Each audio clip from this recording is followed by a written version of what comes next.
हाँ जी दोस्तों, तो अगला सेक्शन हमारे पास आता है section number 4 which is on memorandum of association. ठीक है, थोड़ा सा लेंथी सेक्शन है पर स्किप नहीं करना इसको क्योंकि बहुत ज्यादा इंपॉर्टेंट है एग्जाम पॉइंट ऑफ व्यू से। बहुत छोटे छोटे ऐसे पार्ट्स हैं इसके अंदर जो कि हम कवर करेंगे, शॉर्ट में नहीं लेके चलेंगे। और इसके अंदर एक बहुत इंपॉर्टेंट क्वेश्चन भी आएगा जिसको हम कहते हैं डॉक्ट्रिन ऑफ अल्ट्रा वायरस। की doctrine of ultra vires basically क्या है, तो बहुत इंपॉर्टेंट क्वेश्चन है, हर जगह ये आता है। कहीं भी एग्जाम अगर हो, इससे रिलेटेड टॉपिक अगर उसमें कवर होगा तो ये वाला टॉपिक जरूर आता है। तो इंपॉर्टेंट एरिया है, बस कहने के लिए इतना ही। तो इसको स्किप नहीं करना, कोशिश करना कि पूरा का पूरा समझ सके आपकी ओवरऑल इसमें अंदर क्या कंटेंट चल रहा है। तो बेसिकली क्या बात करता है मेमोरेंडम ऑफ एसोसिएशन, तो आपने पिछले कुछ क्लासेस के अंदर देखा कि एक सेक्शन नंबर 256 आया था, मतलब सेक्शन 2 क्लॉज 56 जो भी बात कर रहा था मेमोरेंडम के अंदर। तो मेमोरेंडम वर्ड को हम क्या बोलते हैं कि अगर मेमोरेंडम वर्ड है विच इज अपने आप में इंप्लाइड है कि क्या है वो मेमोरेंडम ऑफ एसोसिएशन है। और मेमोरेंडम ऑफ एसोसिएशन क्या होता है, तो मेमोरेंडम ऑफ एसोसिएशन दो पार्ट में क्लासिफाई किया जा सकता है। Number 1 which is originally framed, मतलब जब कंपनी इनकॉर्पोरेट हुई तो फर्स्ट टाइम जो हमने मेमोरेंडम बनाया वो, या फिर उसको जो टाइम टू टाइम हमने चेंज किया है, चाहे वो प्रीवियस लॉ के अंदर किया हो चाहे वो करंट वाले लॉ के अंदर किया हो, तो वो भी हमारा मेमोरेंडम ही कहलाता है, ऑल्दो आपने उसके अंदर मॉडिफिकेशन अल्टरेशन करी हो। ठीक है, अब मेमोरेंडम होता क्या है, तो जैसे कि हम कहते हैं कि किसी भी कंट्री के लिए, जैसे सपोज करो इंडिया के लिए हमारा कॉन्स्टिट्यूशन है एक, ठीक है, तो वैसे ही कंपनी के लिए जो उसका मेमोरेंडम है वो एज अ कॉन्स्टिट्यूशन काम करता है। कॉन्स्टिट्यूशन का मतलब कि उनके लिए वो संविधान है कि जो मेमोरेंडम के अंदर बातें तय कर दी गई हैं उसके अकॉर्डिंग ही कंपनी काम करेगी, उसके बियॉन्ड जाके काम नहीं करेगी। तो मेमोरेंडम बेसिकली व्हाट, कि बहुत सारे इसके अंदर क्लॉजेस की चर्चा होती है कि ये चीज उन्होंने इनकॉर्पोरेट किया था, ये पर्पस के लिए उन्होंने स्टार्ट की थी अपनी कंपनी, अपना बिजनेस, तो वो पर्पस के अकॉर्डिंग ही काम करेंगे। जो जो पावर्स डिफाइन हो गए तो उस पावर के विद इन रह के ही काम करेंगे। इस टाइप की सारी बातें मेमोरेंडम में डील की जाती है जो कि कंपनी स्टार्ट होते वक्त एक इनकॉर्पोरेट करती है, बेसिकली जिसमें हाथ जिसका होता है प्रमोटर्स का। ठीक है ना, तो क्या कह रहे हैं कि जो ये हमारा मेमोरेंडम है ये बेसिकली क्या है, बेस डॉक्यूमेंट है ये। और बेस डॉक्यूमेंट में मेमोरेंडम ऑफ एसोसिएशन भी आता है और एक और टर्म आपने सुना होगा आर्टिकल्स ऑफ एसोसिएशन। इसका जस्ट अगला है वो सेक्शन नंबर 5, उसको देखेंगे इसके बाद। तो ये दोनों चीजें जो है बेस डॉक्यूमेंट है, और मेमोरेंडम जो होता है वो बेसिकली एक्सटर्नल पीपल्स के लिए होता है। एक्सटर्नल पीपल्स का मतलब क्या होगा कि हमारा मेमोरेंडम ऑफ एसोसिएशन जो है वो कोई भी देख सकता है। और ऑब्वियस सी बात है, जब सपोज करो कोई इन्वेस्टर है या कोई क्रेडिटर है जो कि हम हमारे में इन्वेस्ट करना चाह रहा है, या कोई क्रेडिटर हमें क्रेडिट देना चाह रहा है, तो वो हमारे मेमोरेंडम को चेक करके पता कर सकता है कि ये कंपनी किस चीज के लिए बनी है, क्या इसके हाव भाव है, कैसा स्ट्रक्चर है, कितने लोग हैं, वगैरह वगैरह सारी जानकारी वो किसको देख के ले सकता है, मेमोरेंडम को देख के ले सकता है, जो कि हमारी एमसीए की वेबसाइट पे अवेलेबल होती है आउटसाइडर्स के लिए। लेकिन एओए जो होता है वो वहां पे अवेलेबल नहीं होता, मतलब वो इनसाइडर्स रूल्स एंड रेगुलेशंस होते हैं। जो इनसाइड मतलब विद इन दी ऑर्गेनाइजेशन जो रूल्स एंड रेगुलेशंस बनाए जाते हैं काम करने के लिए, उसको बोलते हैं हम एओए। लेकिन मेमोरेंडम ऐसी डॉक्यूमेंट है जो कि पब्लिक डॉक्यूमेंट होता है, जो कि सभी के लिए साझा किया जाता है। ठीक है, अच्छा जी, फिर क्या कहा जा रहा है कि जैसे कि जो भी एग्रीमेंट या जो भी हम कॉन्ट्रैक्ट्स वगैरह कोई भी रेजोल्यूशन वगैरह फॉर्म करते हैं वो ऑब्वियस सी बात है किसके अकॉर्डिंग करते हैं, तो कंपनीज एक्ट 2013 को फॉलो करते हुए करते हैं। तो वैसे ही जो एमओए और एओए भी बनाया जाएगा वो भी किसको कंप्लाई करते हुए बनाया जाएगा, कंपनीज एक्ट 2013 को फॉलो करते हुए बनाया जाएगा। नाउ अब ये कुछ सेक्शन 4 रिक्वायरमेंट्स की बातें करता है। तो रिक्वायरमेंट्स को ना इन्होंने पहले यहाँ पे थोड़ा छोटा पार्ट्स में दिया हुआ, फिर इसी को एलैबोरेट किया, तो हम जैसा है इसी फॉर्म में लेके चल रहे हैं अभी। तो सबसे पहला पॉइंट आ रहा है ऑब्जेक्ट की। ऑब्जेक्ट की क्या जरूरत, मतलब मेमोरेंडम के अंदर जो मेन इंपॉर्टेंट एरिया है वो क्या है कि हमें ऑब्जेक्ट रजिस्टर करना पड़ता है कि जो हम स्टार्ट करने जा रहे हैं उसका ऑब्जेक्ट क्या, मतलब ऑब्जेक्टिव क्या, पर्पस क्या, उसके अंदर हम किन किन काम को डील करेंगे। ठीक है, तो ऑब्जेक्ट बेसिकली क्या डिफाइन करता है, तो ऑब्जेक्ट डिफाइन करता है कि हमारा स्कोप क्या होने वाला है, किसके दायरे में रहकर हम काम करने वाले हैं, उसके बियॉन्ड हम काम नहीं करेंगे। ऑब्जेक्टिव क्या है हमारे उसका। ऑब्जेक्टिव और किस लिए जरूरी होता है कि भैया जो हमारे शेयर होल्डर्स या क्रेडिटर्स हैं जो कि कंपनी के साथ काम कर रहे हैं उनको भी पता लग सके कि ये कंपनी किस चीज में डील करती है, किस चीज का काम करती है, किस में ये इंगेज्ड है।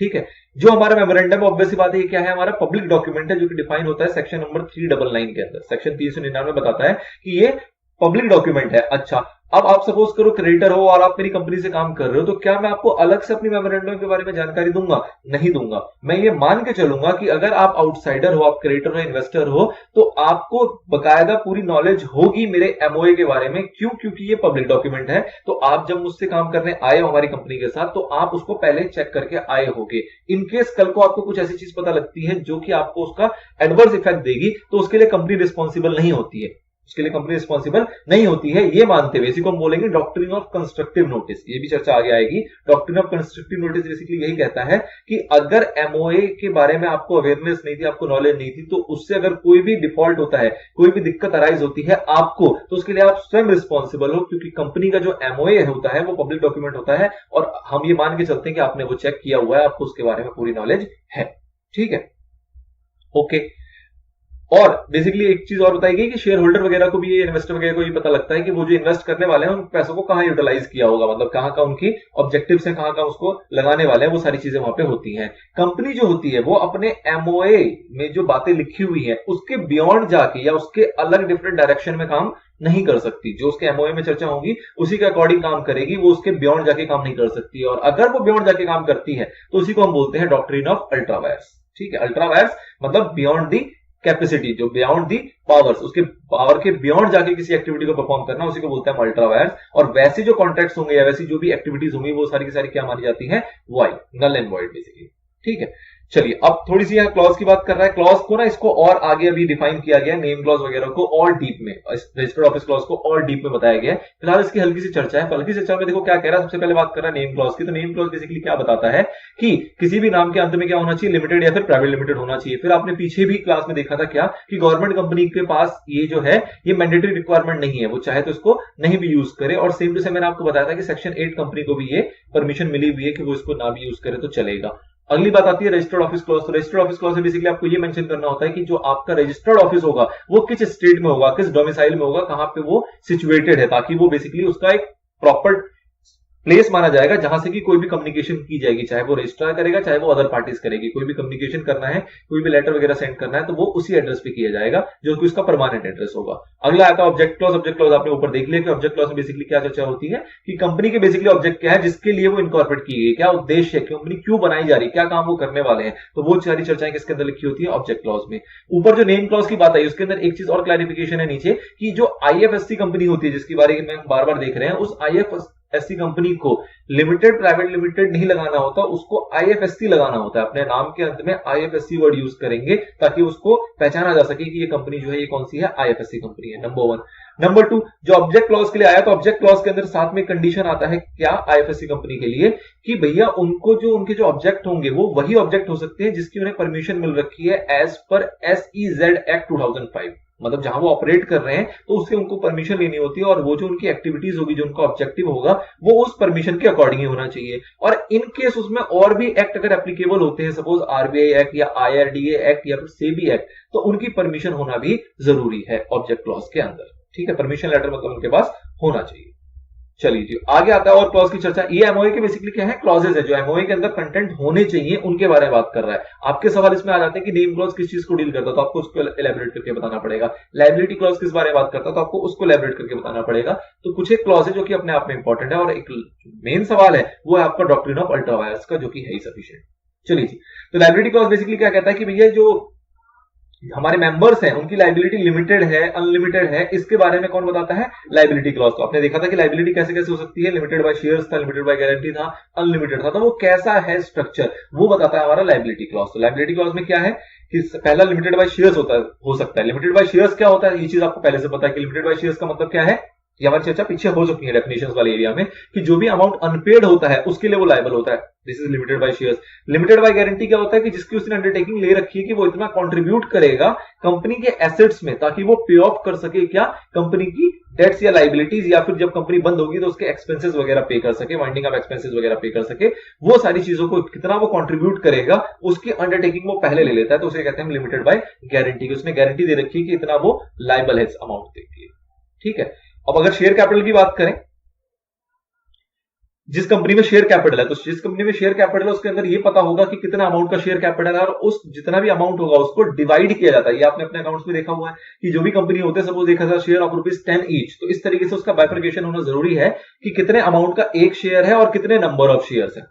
ठीक है, जो कि सब्सक्राइबर ने ले रखा है। और एक और चीज जो है वो ऑब्वियस है यहाँ पे कि कोई भी सब्सक्राइबर जो है वो एक से कम शेयर सब्सक्राइब नहीं करेगा। मतलब कोई भी सब्सक्राइबर जो होगा उसके बाद मतलब ऐसा नहीं कोई आधा पौना शेयर ले सकता है, कम से कम एक शेयर उसके पास होने चाहिए। ठीक है, तो ये ऑब्वियस कैटेगरी में आ गया है।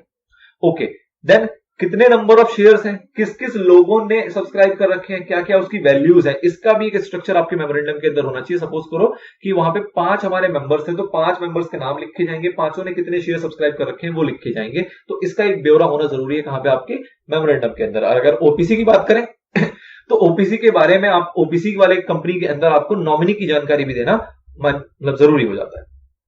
नाउ नेम क्लॉज का आधा हिस्सा पीछे आ गया था, जो मैंने कहा था अभी आगे भी आएगा। तो वहां पे क्या बात बताई गई कि सफिक्स क्या यूज करना है आपको, बेसिकली ये बताया गया था। यहां पे क्या कह रहा है कि जो नेम क्लॉज है, नेम क्लॉज में बेसिकली क्या होगा कि आप नेम अप्लाई करोगे, एक कंपनी है जो कि नेम अप्लाई करेगी, तो जो नेम अप्लाई करेगी वो नेम जो है आपका वो शेल नॉट, अब कुछ नॉट के अंदर देखो कुछ चीजें आएंगी कि वो आइडेंटिकल नहीं होना चाहिए या फिर रिसेंबल नहीं करना चाहिए कोई भी एग्जिस्टिंग कंपनी से। मतलब क्या हुआ कि सपोज करो कि आपको कंपनी इनकॉर्पोरेट करनी है रिलायंस के नाम से, तो रिलायंस ऑलरेडी एग्जिस्ट करती है, तो वो क्या हो जाएगा आपका आइडेंटिकल, मतलब बिल्कुल एज इट इज मिलता है वो नाम किसी से, तो वो नाम आपको नहीं मिलेगा। या फिर रिसेंबल, मतलब कि उससे मिलता जुलता भी नाम होगा, आप स्पेलिंग में थोड़ा सा ऊपर नीचे कर दोगे तो उसको बोलते हैं रिसेंबल, जो कि प्रोनाउंसिएशन में उसके जैसा ही लग रहा है, बोलने में उसके जैसा ही लग रहा है। रिलायंस आप लिख रहे हो पर स्पेलिंग अलग कर दी, जबकि उसको बोला रिलायंस ही जा रहा है, तो इस टाइप की चीजें रिसेंबलिंग के अंदर कवर हो जाती हैं। तो वैसे नाम आपको नहीं मिलेंगे, आप जो नाम अप्लाई करोगे वो आपको अलाउड नहीं किया जाएगा। अच्छा, फिर ऊपर देखो शेल नॉट से कंटिन्यू करना, shall not be such that it's used by the company constitute an offence, मतलब कि अगर आप वो नाम यूज करोगे तो वो एक तरीके से आपका ऑफेंस कहलाएगा किसी भी लॉ के अंदर। मतलब किसी भी लॉ के अंदर अगर मना किया गया कि आप ऐसा नाम नहीं रख सकते, सपोज करो कोई ऐसा नाम है जो अगेंस्ट है किसी रिलीजन के, कोई ऐसा नाम है जो अगेंस्ट आपकी कॉन्स्टिट्यूशन के, या फिर सपोज कोई ऐसा नाम है जो कि रिलाई करता है किसी वॉर कंट्रीज से, तो इस टाइप के नाम जो कि ऑफेंस में काउंट हो जाते हैं, तो वैसे नाम भी आप यूज नहीं करोगे। या फिर कुछ कैटेगरी होती है जिसको बोलते हैं अनडिजायरेबल, मतलब कुछ नाम ऐसे हैं जो कि सेंट्रल गवर्नमेंट कहती है कि ये अनडिजायरेबल नेम है, तो वैसे नाम भी आप यूज नहीं कर सकते। अब अनडिजायरेबल के अंदर क्या आता है, तो देखो कह रहा है कि कोई भी वर्ड या एक्सप्रेशन जो कि आपकी कंपनी के नाम के अंदर है, जो कि कनेक्टेड है किससे, सेंट्रल गवर्नमेंट से, स्टेट गवर्नमेंट से, या किसी भी लोकल अथॉरिटी से, या कोई भी ऐसी सेंट्रल गवर्नमेंट किसी डिपार्टमेंट से, तो वो नाम क्या हो जाते हैं आपके अनडिजायरेबल।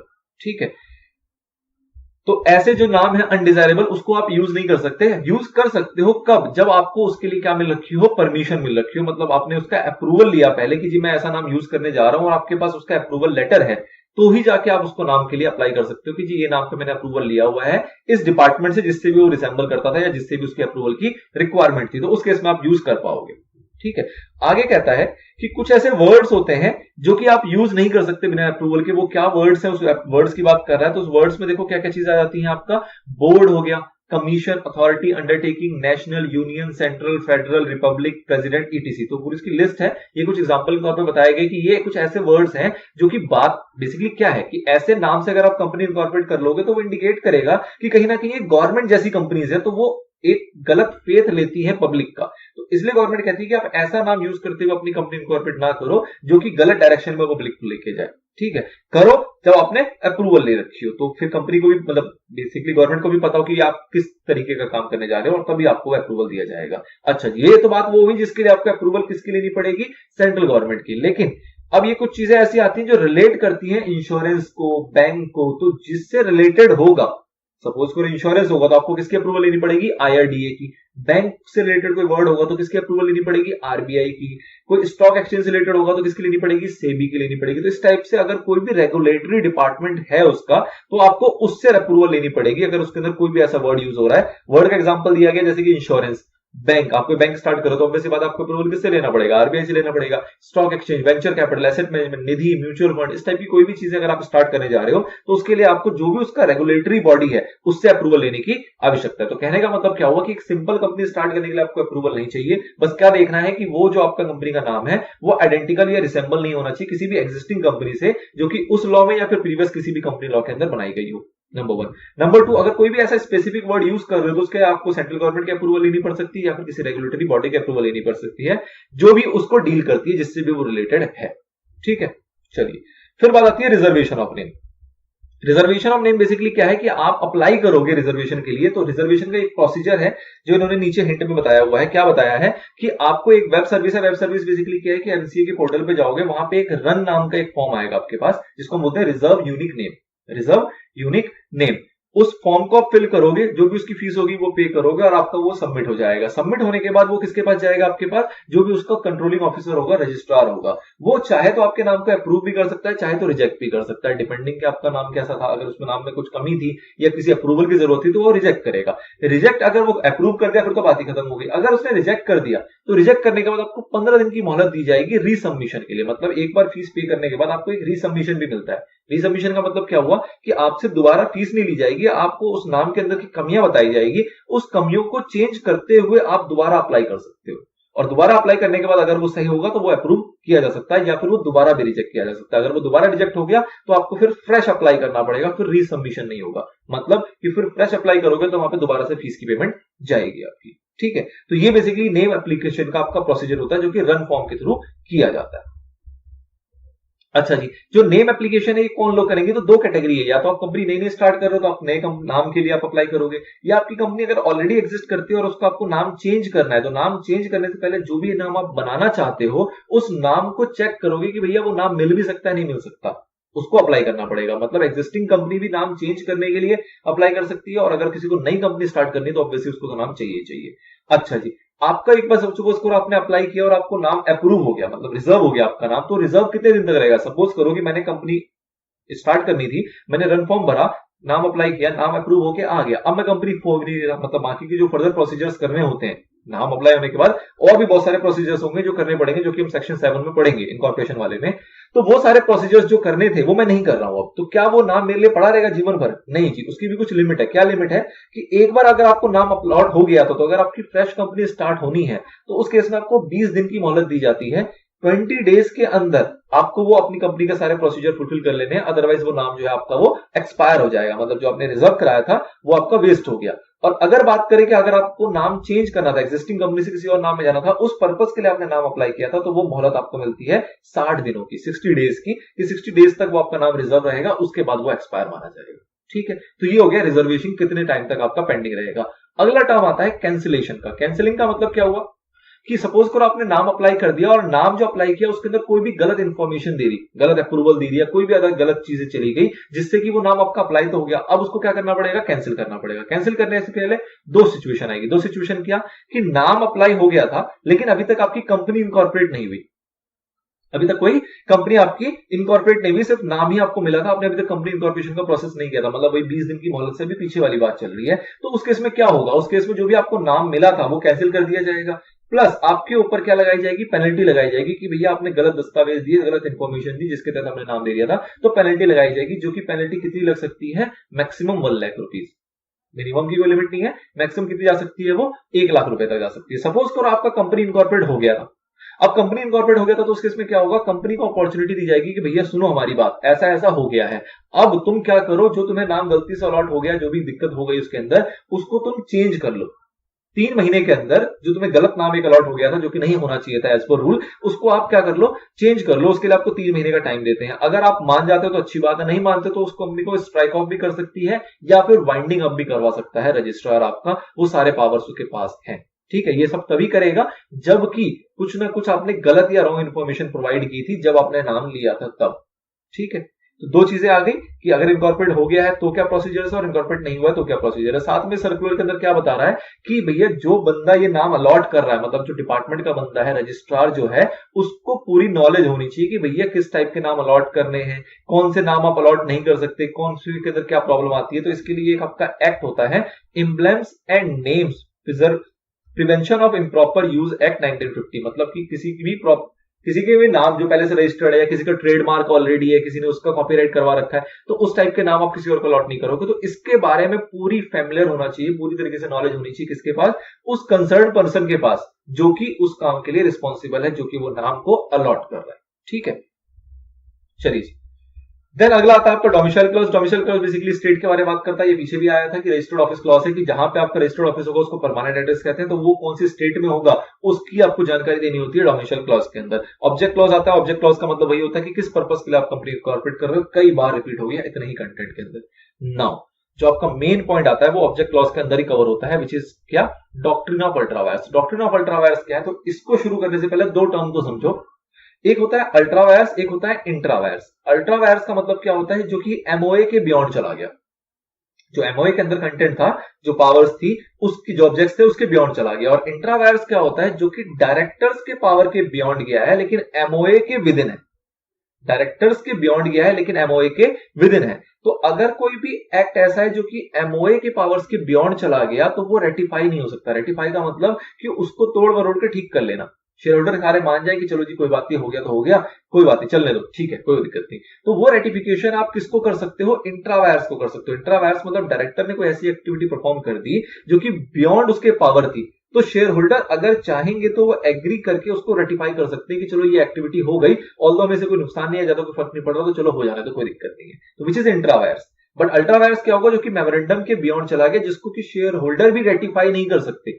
वो तो आपका अल्ट्रावायर्स हो ही गया, वो तो वॉइड होगा ही होगा, शेयर होल्डर भी चाह के उसको रेटिफाई नहीं कर सकते। तो ये दो टर्म आपको क्लियर रखनी है माइंड में, इसकी चर्चा अच्छे से होगी यहाँ पे। तो क्या कहता है कि वो सारी एक्टिविटीज या वो सारी चीजें जो कि आपके मेमोरेंडम के अंदर नहीं थी, उसके बियॉन्ड या फिर उसके अंदर प्रोहिबिटेड था, उसके अंदर बियॉन्ड जाके आपने कोई काम किया, तो उसको हम कहते हैं डॉक्ट्रिन ऑफ अल्ट्रावायर्स। जो कंपनी है वैसी एक्टिविटीज को बेसिकली क्या हो गया, अल्ट्रावायर्स हो गया तो वो वॉइड हो गया। वॉइड हो गया तो क्या होगा कि जो आपकी कंपनी थी या फिर जो कॉन्ट्रैक्टिंग पार्टी थी जिससे आपने कॉन्ट्रैक्ट किया, ना वो पार्टी आप पे केस कर सकती है, ना आप उसके ऊपर केस कर सकते हो, because this is a void contract. ठीक है, तो इसको वैलिड नहीं बनाया जा सकता। उसके बाद क्या कह रहा है कि जनरल रूल क्या होता है। एक जनरल रूल क्या है कि भैया जो अल्ट्रावायर्स हो जाएगा कंपनी के, ultra vires the company is incapable of ratification. जो मैंने आपको बताया कि अगर अल्ट्रावायर्स हो गया कंपनी के तो वो आपका रेटिफाई नहीं हो सकता। लेकिन एक्ट विच इज इंट्रावायर्स, कोई ऐसा एक्ट है जो कि इंट्रावायर्स है, मतलब कि outside the authority of director, director की अथॉरिटी के आउटसाइड था और वो काम उसने कर दिया, तो वो इंट्रावायर कहलाएगा। और विच कैन बी या विच मे बी रेटिफाइड, जिसको कि रेटिफाई किया जा सकता है अगर सारे शेयर होल्डर्स चाहे तो। ठीक है, तो क्या कह रहा है, if the act is ultra vires मतलब without the beyond of the directors only, ultra vires है लेकिन क्या जो बियॉन्ड द पावर से किसका, डायरेक्टर का, तो क्या हो सकता है उसके अंदर शेयर होल्डर्स को रेटिफाई कर सकते हैं। If the ultra vires of the article of association the company can alter it's AOA in proper way. दूसरी चीज एक एओए की बात कर दी इसने यहाँ पे, जिसका जिक्र नहीं होना चाहिए, तो सिर्फ हम बात किसकी कर रहे हैं, एमओए की। कह रहा है अगर सपोज एओए के कोई अल्ट्रावायर है तो वो भी आपका नॉर्मल सी बात है, कोई दिक्कत नहीं। एओए क्या होता है, आपकी इंटरनल बेसिकली मैटर्स हैं, तो उसको भी शेयर होल्डर क्या कर सकते हैं, आपके रेटिफाई कर सकते हैं, उसके अंदर चेंजेस वगैरह करके उसको चाहे तो मेक गुड किया जा सकता है, चाहे तो उसको सही बनाया जा सकता है। ठीक है, अच्छा अब ये क्या है, ये क्या है, ये रूल बेसिकली क्या करता है, ये रूल क्या करता है, ये प्रोटेक्ट करता है शेयर होल्डर को, क्रेडिटर को। शेयर होल्डर क्रेडिटर का मतलब क्या हुआ कि सपोज करो जो कंपनी के अंदर मेजर एक्टिविटीज कर रहा होता है, वो कौन कर रहा होता है, वो कर रहे होते हैं आपके डायरेक्टर्स। अब डायरेक्टर्स ने कोई ऐसी एक्टिविटी कर ली या सामने वाले बंदे ने कोई ऐसी एक्टिविटी कंपनी के साथ कर ली जो कि बियॉन्ड एमओए था। एमओए के ऊपर साइनिंग वगैरह किसने किए हुए, शेयर होल्डर्स ने किए हुए। पैसा किसका लगा है, शेयर होल्डर्स का लगा या फिर क्रेडिटर्स का लगा है, जो भी उधार वाले हैं डेट होल्डर्स का लगा है। तो उस केस में अगर कंपनी कोई ऐसी जगह पे फंस जाती है जिसके लिए उसको कल को डैमेज भुगतना पड़े और जो कि उसके एमओए के था ही नहीं, एमओए के अस्तित्व में वो प्रेजेंट ही नहीं था, तो उस केस में बेकार में नुकसान उठाएंगे शेयर होल्डर। तो कहीं ना कहीं ये जो कॉन्सेप्ट है ये उनको प्रोटेक्ट करता है कि भैया चलो जी आपकी कंपनी में जो काम होगा, डायरेक्टर जो भी काम को करेंगे वो with in the MOA permitted, जितना भी एमओए ने परमिशन दिया है उसके अंदर ही करेंगे, उसके बियॉन्ड जाके करेंगे तो कंपनी उसके लिए लायबल नहीं होगी। कंपनी लायबल नहीं होगी तो शेयर होल्डर के पैसे में नुकसान नहीं होगा। तो कहीं ना कहीं ये किसको प्रोटेक्ट करने के लिए, शेयर होल्डर या फिर क्रेडिटर्स को प्रोटेक्ट करने के लिए। आगे कह रहा है कि जो ये डॉक्ट्रिन ऑफ अल्ट्रावायर्स ये सबसे पहले कहां आया था, तो ये सबसे पहले इसका जिक्र किया गया था House of Lords in a classic case. कोई केस स्टडी आप जहां पे चर्चा की गई है, Ashbury railway carriage and iron company limited versus Riche. तो इस केस के तहत थोड़ा सा और समझने की कोशिश करो, ऑल द बेस्ट समझ में आ गया होगा। क्या कह रहे हैं कि यहां पे एक कंपनी इनकॉर्पोरेट हुई थी और उसके ऑब्जेक्ट में देखो क्या लिखा गया था, the object of which the company is established are to make और सेल और लेंड और hire railway plants to carry on the business of mechanical engineers. किसका बिजनेस करेंगे, मैकेनिकल बिजनेस करेंगे इंजीनियर्स का। एंड जनरल कॉन्ट्रैक्टर्स, और उससे related कुछ जनरल कॉन्ट्रैक्ट्स होंगे तो वो भी किए जाएंगे। अब कंपनी क्या करती है, वो एंटर करती है किसी और कंपनी के साथ जिसका नाम है रिची, उसे कॉन्ट्रैक्ट करती है फाइनेंस करने का, कंस्ट्रक्शन को फाइनेंस करने का। बाद में कंपनी क्या करती है, उस कॉन्ट्रैक्ट को तोड़ देती है ये कहते हुए कि ये तो अल्ट्रावायर्स था, ये तो हमारी पावर में नहीं था, फाइनेंस तो हमारे फाइनेंस कंस्ट्रक्शन को करना तो हमारा ऑब्जेक्ट ही नहीं है। तो जो सामने वाली कंपनी है रिच, वो क्या करती है, डैमेज क्लेम करती है। ये कहती है कि भैया आपने ब्रीच ऑफ कॉन्ट्रैक्ट कर दिया, कॉन्ट्रैक्ट तोड़ दिया, और जनरल कॉन्ट्रैक्टर जो वर्ड था आपके एमओए के अंदर, आपके ऑब्जेक्ट के अंदर, वो आपका फाइनेंस को कवर करता है, तो इसलिए अब आप लायबल हो डैमेजेस के लिए जो आपके फायर्स के अंदर है, और कॉन्ट्रैक्ट को रेटिफाई किया जा सकता है। शेयर होल्डर चाहे तो इसको रेटिफाई कर सकते हैं। अब जो हाउस ऑफ लॉर्ड है उन्होंने क्या फैसला सुनाया कि भैया अल्ट्रा वायर्स जो होता है वो बेसिकली क्या होता है, आपका नल एंड वॉइड होता है। ठीक है, और जो वहां पे जनरल कॉन्ट्रैक्टर एक वर्ड यूज किया गया है, वो जनरल कॉन्ट्रैक्टर जो वर्ड है वो क्या है, इंसिडेंटल है। इंसिडेंटल का मतलब कि वो मैकेनिकल इंजीनियर से रिलेटेड जनरल कॉन्ट्रैक्ट किए जा सकते हैं, मैकेनिकल इंजीनियर के अलावा कोई जनरल कॉन्ट्रैक्ट नहीं किया जा सकता। आप जनरल कॉन्ट्रैक्ट को ऐसे इंटरप्रेट नहीं कर सकते कि कोई भी कॉन्ट्रैक्ट ना, general contract which are incidental to main contract which is mechanical engineers, तो उससे रिलेटेड होगा तो ही किया जा सकता है। फिर दूसरी बात क्या कही गई कि भैया जब ये बियॉन्ड एमओए चला गया तो जो हमारे शेयर होल्डर हैं वो चाहे भी तो इसको रेटिफाई नहीं कर सकते because it is ultra wire, तो इस वजह से ये आपका क्या हो जाएगा, आपका नल एंड वॉइड माना जाएगा और कोई भी डैमेजेस क्लेम नहीं किए जाएंगे। ठीक है, तो ये सारी बात ये कहता है किसकी, आपकी डॉक्ट्रिन ऑफ अल्ट्रा वायर्स की। डॉक्ट्रिन ऑफ अल्ट्रा वायर्स का आपको रूल पता होना चाहिए, ये वाला केस स्टडी आपको रेलवे का पता होना चाहिए। This is well enough for your answer. Now अगला आता है आपका subscription clause. Subscription clause basically क्या बात करता है कि किन किन लोगों ने कितना कितना सब्सक्राइब किया हुआ है उसकी इंफॉर्मेशन भी जाएगी आपके रजिस्ट्रार के पास कि किन किन लोगों ने आपके शेयर्स को या जो भी उसके मेंबर बने जिन्होंने उसको सब्सक्राइब किया, तो उन सब्सक्राइबर्स की डिटेल विद साइनिंग उनके पास फाइल की जाएगी, किसके पास, रजिस्ट्रार के पास। फिर अगली बात करता है forms and schedules related to memorandum. तो मैंने आपको स्टार्टिंग में बताया था जब ये वाला हमारा सेक्शन शुरू हुआ था कि आपके पास शेड्यूल 1 के अंदर 10 टेबल्स दिए गए हैं, उनके बारे में चर्चा होगी। 10 टेबल में से जो 5 टेबल्स हैं वो किसके हैं, मेमोरेंडम के, और जो 5 टेबल है वो किसके हैं, आपके आर्टिकल्स के। तो उन 10 की यहाँ पे चर्चा इन्होंने एक साथ कर दी है, ऑल्दो आर्टिकल वाला आर्टिकल में डील करना चाहिए था, पर चलो कोई बात नहीं। सबसे पहले कहता है, तो मैंने आपको 5 बातें क्या बताई थी, या तो लिमिटेड बाय शेयर्स होगा या लिमिटेड बाय गारंटी होगा। गारंटी होगा तो 2 बातें होंगी, with capital without capital. Unlimited होगा तो भी 2 बातें होंगी, विद कैपिटल या विदाउट कैपिटल। तो इस तरीके से टोटल 5 बातें होती है। तो उन 5 बातों के जिक्र है ABCDE के अंदर एमओए का, और उसके बाद ई के बाद FGHIJ के अंदर एओए का। तो 5 बातों को कैटेगराइज किया गया है 10 टेबल के अंदर। सबसे पहले बात करता है एमओए लिमिटेड बाय शेयर्स, दूसरी बात करता है limited by guarantee not with share capital, अगली बात करता है limited by guarantee with share capital. फिर डी में कहता है आपका unlimited again not share capital, और फिर कहता है अनलिमिटेड हैविंग शेयर कैपिटल। तो ये 5 बातें बता रही है मेमोरेंडम की। फिर शुरू होता है आपका आर्टिकल, इसमें पहले लिमिटेड बाय शेयर्स, फिर limited by guarantee with capital, limited by guarantee without capital, unlimited with capital और अनलिमिटेड विदाउट कैपिटल। तो इस तरीके से इन 10 को डील किया गया है। इसको याद करना आपके लिए जरूरी है, और याद किस तरीके से कर सकते हो, तो शेयर से शुरू हुआ था पहले, फिर आपका लिमिटेड बाय गारंटी जो पहले जिक्र हुआ एमओए के अंदर उसमें हुआ नॉट वाला, तो आपको एक याद होगा तो उसके फ्लो में आप याद कर लोगे, मतलब नॉट गारंटी, उसके बाद गारंटी जिसमें शेयर कैपिटल होगा, अनलिमिटेड, फिर अगेन नॉट वाला, फिर अनलिमिटेड विद वाला। ठीक है, तो इस तरीके से इस फ्लो में, और इसके अंदर उसका अपोजिट हुआ है, लिमिटेड बाय शेयर्स तो पहले आएगा ही, फिर गारंटी इसके अंदर पहले नॉट वाला नहीं आया, पहले आपका विद शेयर कैपिटल का आया, फिर गारंटी आया विदाउट शेयर कैपिटल का। इस फ्लो में आप इसको याद कर सकते हो। बेसिकली 10 शेड्यूल्स और कुछ खास नहीं। अगला कहता है कि ये जो 11th पॉइंट है, नहीं चलो ये फिलहाल आपके लिए कोई खास नहीं है। बेसिकली क्या कह रहा है कि जो लोग सब्सक्राइब नहीं कर रखे होंगे, जिनके पास शेयर कैपिटल नहीं होगी, तो वो लोग बेसिकली प्रॉफिट को, जो डिविजिबल प्रॉफिट होगा उसमें पार्टिसिपेट करने के लिए लायबल, मतलब उसको हकदार नहीं होते। तो ऐसे ज्यादा रेलेवेंट पॉइंट नहीं है ये। तो ये बेसिकली कुछ चर्चाएं थी आपके मेमोरेंडम के ऊपर। जो मेन इंपॉर्टेंट एरिया था वो किसका था, आपका डॉक्ट्रिन ऑफ अल्ट्रा वायर्स का। सारे क्लॉज याद करने, क्लॉज के अंदर आपका नेम क्लॉज इंपॉर्टेंट है, लायबिलिटी क्लॉज इंपॉर्टेंट है, जिसके अंदर लिमिटेड बाय शेयर्स गारंटी की बातें होती हैं। ये 2 क्लॉज इंपॉर्टेंट है, और डॉक्ट्रिन ऑफ अल्ट्रा वायर्स अपने आप में इंपॉर्टेंट है। ये 3 ऐसे एरिया है जिसके ऊपर आपके सवाल बनते हैं इजिली। चलिए जी, तो this is all about section number 4 which is on MOA. अगले बात करेंगे section number 5 which is on AOA. ठीक है, of company and matters incidental thereto. ठीक है जी, इसके अंदर अमेंडमेंट आया। अमेंडमेंट कब आया है, अमेंडमेंट आया है 10 मई 2019 को। क्या है इसके अंदर बदलाव, कहा गया कि सेंट्रल गवर्नमेंट ने अमेंड कर दिए। क्या अमेंड कर दिया, जो आपका कंपनी इनकॉर्पोरेशन रूल 2014 था उसके अंदर 5वां अमेंडमेंट लाया गया, जिसका नाम रखा गया है companies incorporation 5th amendment rule 2019। ठीक है जी, स्टार्टिंग का आपका रूल है, आपको पता है कंपनी इनकॉर्पोरेशन रूल 2014, इसके अंदर भी 5वीं बार अमेंडमेंट किया गया है, जिसका नाम हो गया आपका 5th अमेंडमेंट रूल्स 2019।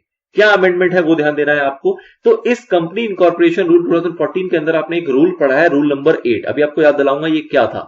इस रूल नंबर 8 को फुल्ली सब्स्टिट्यूट कर दिया गया 3 रूल्स के अंदर, rule number 8, rule number 8A और रूल नंबर 8B। इसका मतलब ये हुआ कि पहले एक रूल हुआ करता था जिसका कि एक ही नंबर था, रूल नंबर 8। अब इसी रूल के अंदर जितनी बातें थी उसको तोड़ दिया गया है रूल नंबर 8 के अंदर, कुछ बातें डाल दी गई रूल नंबर 8A के अंदर, और कुछ बातें डाल दी गई हैं रूल नंबर 8B के अंदर। ठीक है, ये तो इसका एक प्राइमरी है। अब आपके लिए क्या रेलेवेंट है इसके अंदर, आपको ये ध्यान रखना है कि आपने एक मुद्दा ऐसा है जो कि आपने पढ़ा था कि एज पर रूल 8 वैसा होता है, वो मुद्दा अब बन गया है एज पर रूल 8B।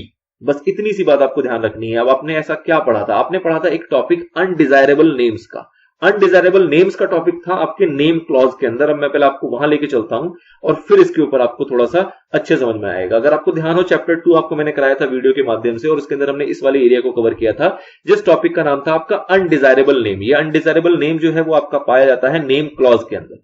अगर आप नेम क्लॉज को पढ़ेंगे तो उसके अंदर एक हेडिंग आती है अनडिजायरेबल नेम की, और अनडिजायरेबल नेम के अंदर हमने पढ़ा था रूल नंबर 8।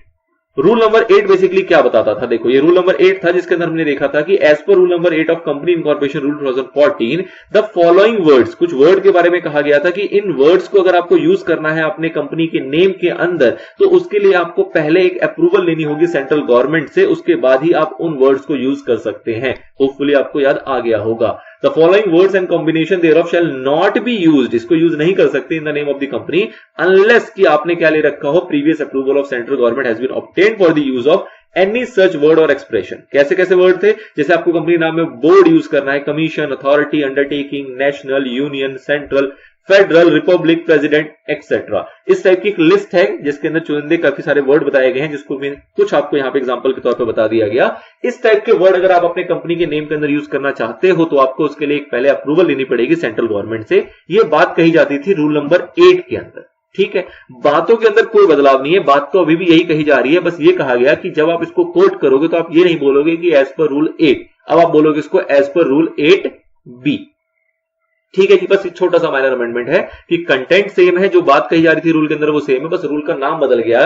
रूल 8 के अंदर बहुत सारी बातें थी, रूल 8 अभी भी एग्जिस्ट करता है। ध्यान देने वाली बात ये है यहाँ पे कि आप ऐसा नहीं है कि सारे रूल 8 जितने भी आपने पढ़े हैं सभी रूल 8 को रिप्लेस कर दोगे 8B से, ना, ऐसा बिल्कुल नहीं कहा जा रहा है। आपके रूल 8 की जितनी और बातें होंगी वो सारी रूल 8 में ही रहेंगी। आपको सिर्फ इस एक पर्टिकुलर टॉपिक पे ध्यान देना है, इस अनडिजायरेबल नेम के इस रूल नंबर 8 पे ध्यान देना है, जिसको 8 के अंदर आप पढ़ा करते थे, उसका नाम अब आपका 8B हो गया है। बाकी कोई भी कंटेंट जो रूल नंबर 8 का हुआ करता था वो 8 के अंदर ही है या फिर 8A में गया होगा, which is not relevant for you in November 2020 या दिसंबर 2020 अटेम्प्ट। ठीक है, चलिए जी, तो ये एक छोटी सी अमेंडमेंट थी जिसमें आपको बस ये ध्यान रखना है कि 8A की जगह अगर आप आंसर में कोट करने बैठोगे तो आप 8B कोट करोगे। एक बार देख लेते हैं फिर से इसको। कह रहा है ऑन दिस, ये तो देख लिया हमने undesirable name, the word or combination thereof which shall not be used in the company, in the name of a company depicting the same meaning unless the previous approval of central government has been obtained for use of any such word or expression were earlier covered under rule 8। पहले इसको rule 8 में देखा जाता था। as per amendment now they are dealt with rule number 8B। बस इतनी छोटी सी बात है। आई होप आपको चीज समझ में आ गई, आप इसको ध्यान रखोगे एग्जाम में code. Otherwise chapter number 2 as it is है, जो आपने पढ़ा है उसके अंदर कोई बदलाव नहीं है, बहुत ही माइनर, बहुत छोटा सा बदलाव था जो कि आप ध्यान रखना है। अगर इससे रिलेटेड क्वेश्चन आता है और आपको अगर इसको रूल को कोट करने की आवश्यकता पड़ती है तो आप उस कोट करते वक्त रूल 8 ना लिखते हुए 8B लिखेंगे। इंपॉर्टेंट ये अपने आप में हो जाता है क्योंकि इसके ऊपर सवाल उठ के आएगा, रीजन बीइंग क्योंकि ये अमेंडमेंट का हिस्सा हो चुका है। चलिए जी, तो इस वीडियो में इतना ही। नेक्स्ट चैप्टर की अमेंडमेंट को लेंगे हम फर्दर पार्ट्स के अंदर। मिलते हैं आपसे नेक्स्ट पार्ट में, तब तक के लिए गुड बाय, गुड लक।